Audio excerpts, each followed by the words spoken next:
Have you ever stopped to ask yourself, why do I feel so tired when I'm doing things for God? If you've ever felt rushed, stretched thin, or like you're constantly trying to keep up, this video is for you. Hi, friend. For those of you who don't know me, I'm Susan Belisle.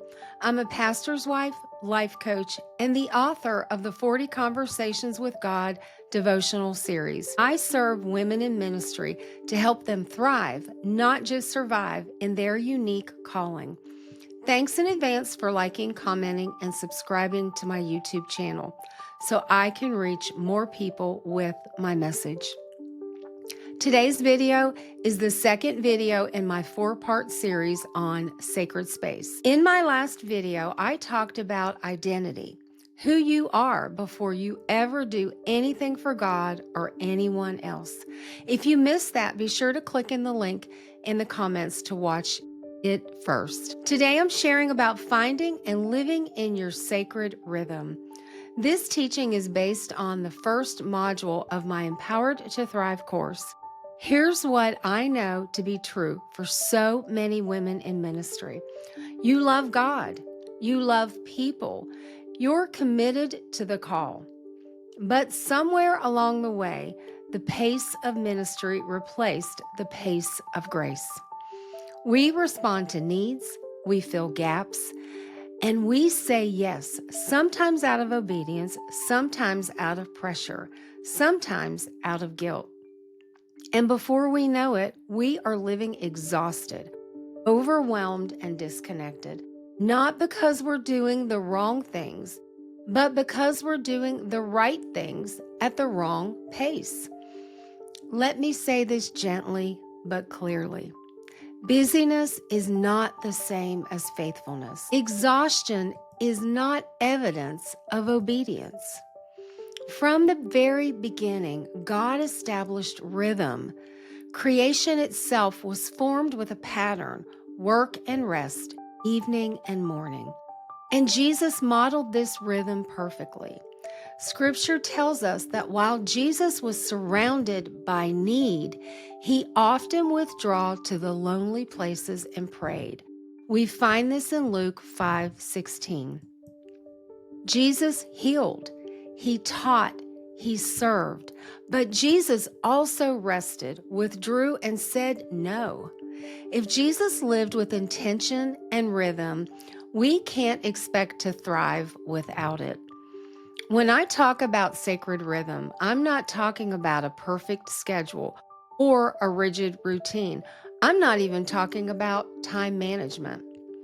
Sacred rhythm is a grace-filled way of living that honors your humanity, your season, and God's design for your life. It's the balance between doing and being, between pouring out and being filled, between obedience and rest. Sacred rhythm allows you to stay rooted, healthy, and spiritually alive. This is especially important for women in ministry. Ministry can make everything feel urgent. There's always another need. There's always another event.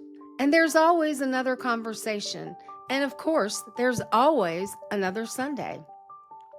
And without realizing it, we begin to believe that rest is optional, slowing down is selfish, boundaries are unspiritual, but living without rhythm doesn't make you more available to God. It makes you more vulnerable to burnout. A healthy rhythm doesn't weaken your ministry. It sustains it, and it sustains you. So let me invite you to pause for a moment and reflect. Ask yourself this: what is my current pace producing in me? Is it producing peace or pressure? Joy or resentment? Clarity or constant fatigue? Your life is always producing fruit. Sacred rhythm helps ensure that the fruit reflects God's heart, not just your effort. Living in sacred rhythm doesn't start with changing everything. It starts with awareness. It begins by asking, God, what pace are you inviting me into in this season? Sometimes that means rest. Sometimes it means boundaries. Sometimes it means letting go of something good to make room for something God is restoring.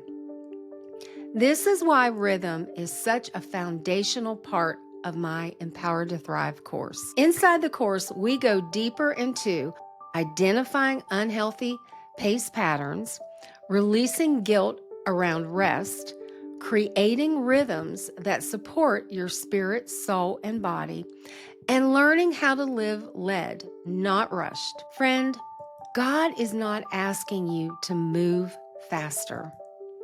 He's inviting you to walk with Him at a pace that brings you life. I'll see you in the next video. And don't forget to subscribe so we can stay connected on a regular basis. Have a great day.